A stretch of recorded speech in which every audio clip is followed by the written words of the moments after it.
Assalomu alaykum. Yangi apparat tayyor bo'lyapti.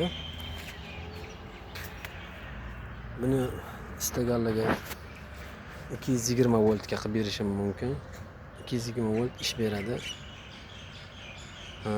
Chastotnik qo'yib beraman agar xohlasa, kelisha olsak. Liboy anaqada hozir sinab ko'rdim. Rodbunda emas, tezligi yaxshi. Suvda sinab ko'rdim. Xudo xolasa rodbunlarni ham shochadi. Ustiga vibrator qo'yib berishim mumkin. Shlankasini ham kelishsak, pistolet shlankalarni kelishsak, lekin apparat ish beradi. Bitta kichkina brigadani yurg'izaveradi.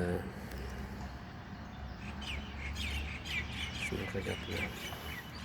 Anchadan beri video qila olmayapman.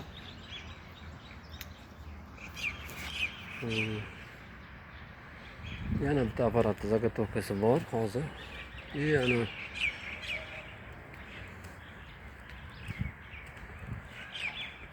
bu apparatda mishalka bo'lmaydi. Menimda mishalka bo'ladi. Bu 2 etajli bo'ladi. Bu 3 faza bo'ladi faqat. 3 faza chastotnik bilan bo'ladi. Mana motor reduktor shu bunga. GDR motor reduktori. Xudo xolasa bunga ham o'chirit kelib qoladi. Inshaalloh.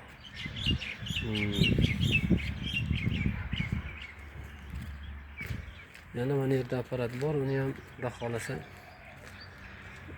yurg'izgandan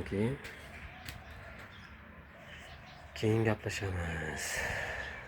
Lekin buni ham yurg'izib beraman. Rodbunga bo'ladi bu. Mishalkalari bilan tepada.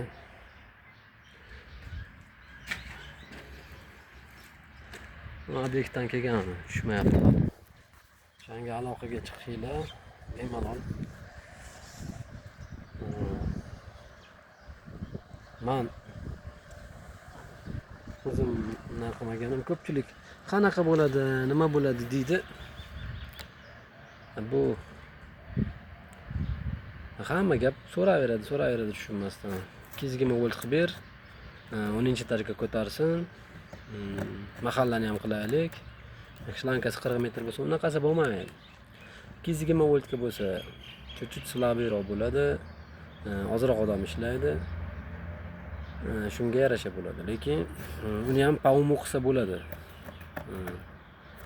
Sal sekinroq ishlashini nazarda tutmasa, lekin bitta brigadani shoshilmay ishini yurg'izib beradi. 380 bo'ladigan bo'lsa, u tanka bo'ladi. 220 qilish ancha qiyinroq, 380 dan. Shunga aloqaga chiqinglar, gaplashamiz. Qo'limda apparatlar bor. Sizni vazifangizga qarab qilib beraman. Mayli, omad ishlaydi.